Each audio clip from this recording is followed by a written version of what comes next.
Hello, my name is Daniel Schonk. I work at Kent State University with the Department of Resident Services.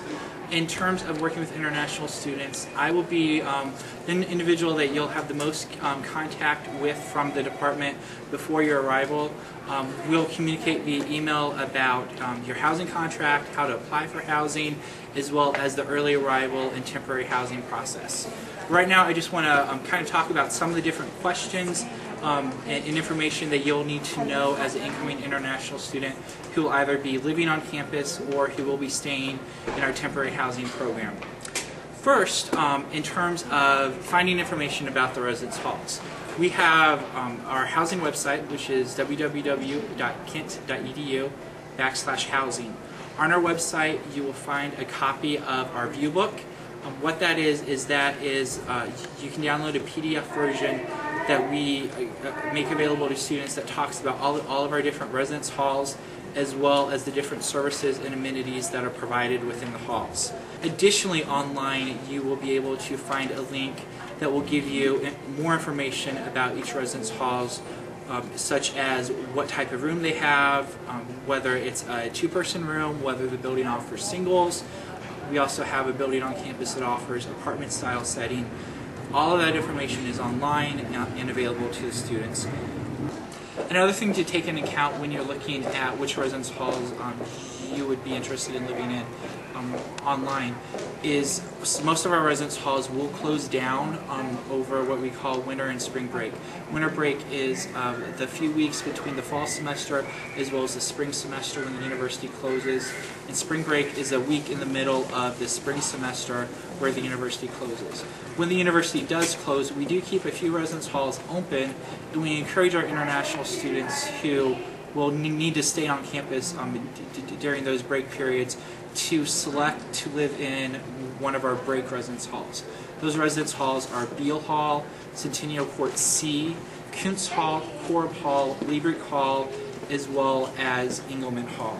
Wright Hall is also one of our break residence halls. In terms of applying for housing, you will be able to do that online. Our housing application is linked off of our homepage. When you are submitting your housing application, an important thing to keep in mind is that all Kent State students, whether you're a freshman, sophomore, or an incoming ESL student, we have what we call a 2-year residency requirement. What that means is any student who is under the age of 21 and who is not married is required to live on campus during the first 2 years or 4 semesters of their college career. So again, if you're under 21 and you're not married, you are required to live on campus for the first 2 years. In terms of your housing application, I encourage you to apply as soon as possible, pretty much as soon as you decide to come to Kent State and get your visa and are admitted to the university, apply for housing.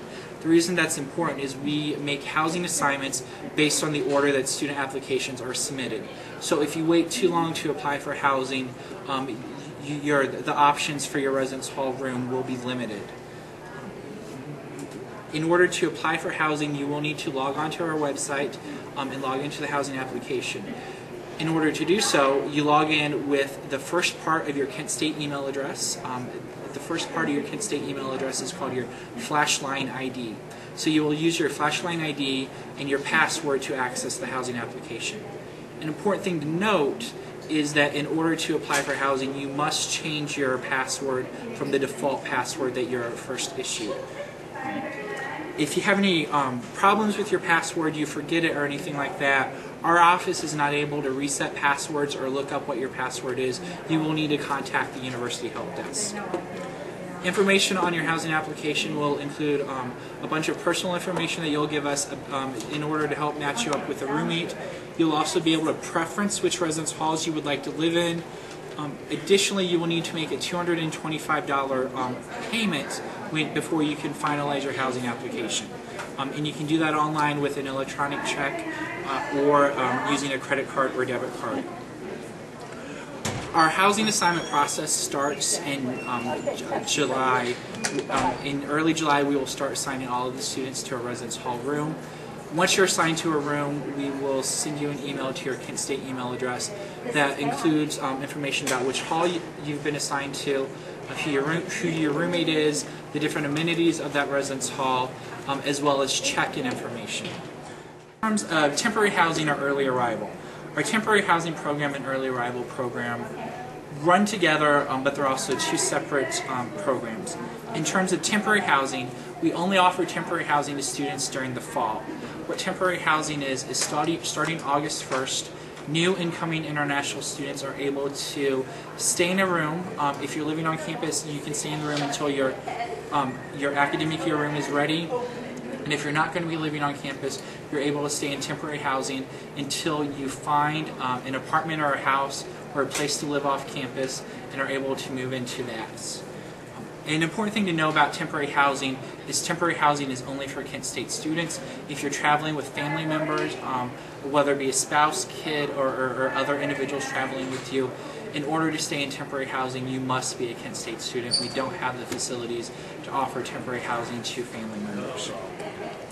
When you arrive at campus, after you've coordinated either a friend to drop you off or the airport pickup that's offered through the International Affairs Office, you will arrive to the Tri-Towers desk, which is where we are right now. In order to check in, you will need to provide some type of a photo identification.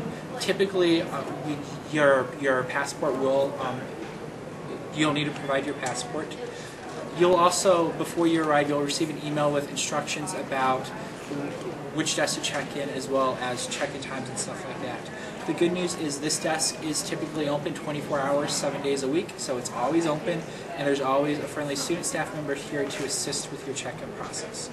So again, you will need to present your passport or another form of photo identification, and we will have some paperwork for you to sign.